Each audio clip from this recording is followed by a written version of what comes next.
Students simple pendulum पे problem discuss करेंगे। Problem है कि what should be the length of a simple pendulum whose period is 1 second at a place where g is equal to 9.8 metre per square of second.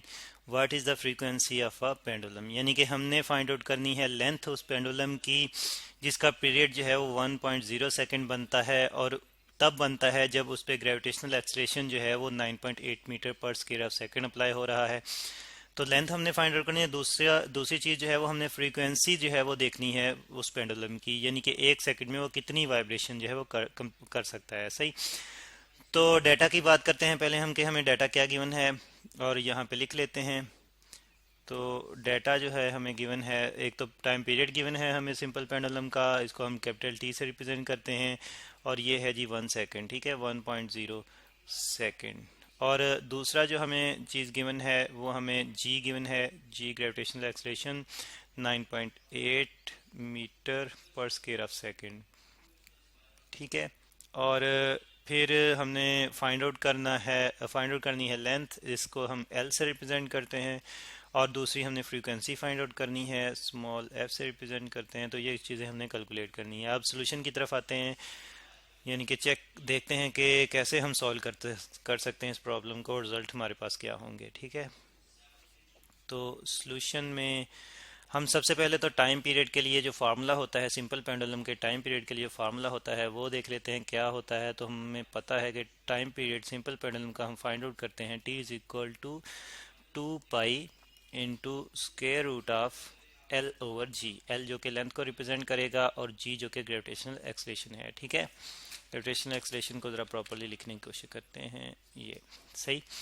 तो अब हमने find out क्या करनी है, हमने फाइंड आउट करनी है लेंथ। तो फिर क्या करेंगे, हम इसको दोनों तरफ स्क्वायर ले लेंगे, ठीक है। इस फार्मूले का स्क्वायर लेंगे तो हमारे पास ये आ जाएगा T square is equal to 4 pi का स्क्वायर इनटू, और यहाँ पे स्क्वायर रूट जो है वो ख़त्म हो जाएगा स्क्वायर की वजह से, तो हमारे पास एल ओवर जी आ जाएगा, ठीक है। फाइंड आउट करना है हमने एल। तो अब थोड़ी सी मज़ीद इसकी मॉडिफिकेशन करेंगे। इसी इक्वेशन की मॉडिफिकेशन कैसे करेंगे, अच्छा पहले तो हम ये करते हैं कि साइड शिफ्ट कर लेते हैं, यानी कि हमारे पास ये आ जाएगा 4 pi square L over g is equal to T square, ठीक है।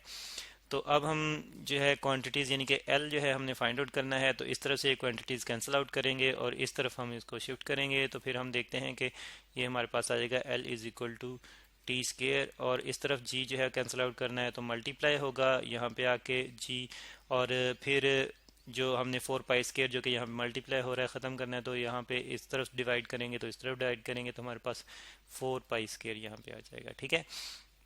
तो इस फार्मूले से हम लेंथ फाइंड आउट कर सकते हैं सिंपल पेंडुलम की, जो हमने फाइंड आउट करनी है एक्चुअली। तो हम फिर जो है वो मज़ीद आगे कैलकुलेशन करते हैं वैल्यूज़ पुट करते हुए। तो L is equal to time period का की वैल्यू पुट करते हैं जो कि 1 सेकेंड थी, ठीक है, 1 सेकेंड, और इसका स्केयर ले लेते हैं, और G की वैल्यू जो कि हमें गिवन थी 9.8, ठीक है। ये ज़रा स्केयर को क्लियरली लिखते हैं, कन्फ्यूजन ना हो, ठीक है। और मल्टीप्लाइड बाय 9.8 मीटर पर सेकेंड ऑफ स्केयर, ठीक है।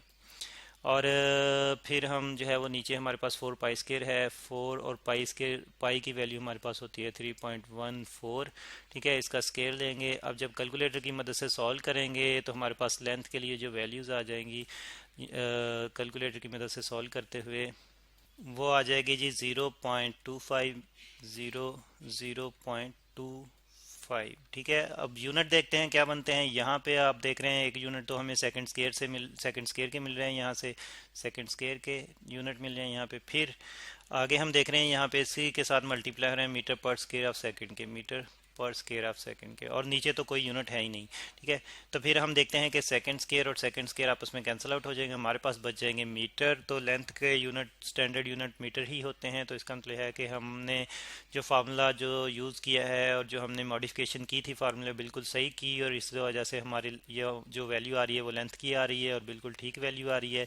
तो ये हमने लेंथ फाइंड आउट कर ली सिंपल पेंडुलम की, जिसका टाइम पीरियड जो है वो 1 सेकेंड होगा इस लेंथ के लिए, जब उस पर gravitational acceleration 9.8 metre per square of second जो है वो अप्लाई हो रहा हो, ठीक। तो अब हम जो है वो हमने फ्रीक्वेंसी भी कैलकुलेट करनी है। तो फ्रीक्वेंसी कैलकुलेट करते हैं। हम जानते हैं कि फ्रीक्वेंसी जो है ये रेसिप्रोकल होता है टाइम पीरियड का, यानी कि f is equal to 1/t। ठीक है, वैल्यूज पुट करें अगर हम टाइम पीरियड की, तो हमारे पास f इज इक्वल टू, अब टाइम पीरियड की वैल्यू 1 सेकंड है तो 1/1 सेकंड। ठीक है, ये हमारे पास आ जाएगी। सॉरी, ये पॉइंट जो है वो ये नहीं लगाना ताकि हमें ये कन्फ्यूजन ना हो कि ये कहीं पे 5 जो है वो आगे ना लिखा हो। ठीक है, ये सेकंड लिखा है, तो हमारे पास 1/1 जो है 1 ही आ जाएगा। तो फ्रीक्वेंसी की वैल्यू हमारे पास आ जाएगी f इज इक्वल टू 1।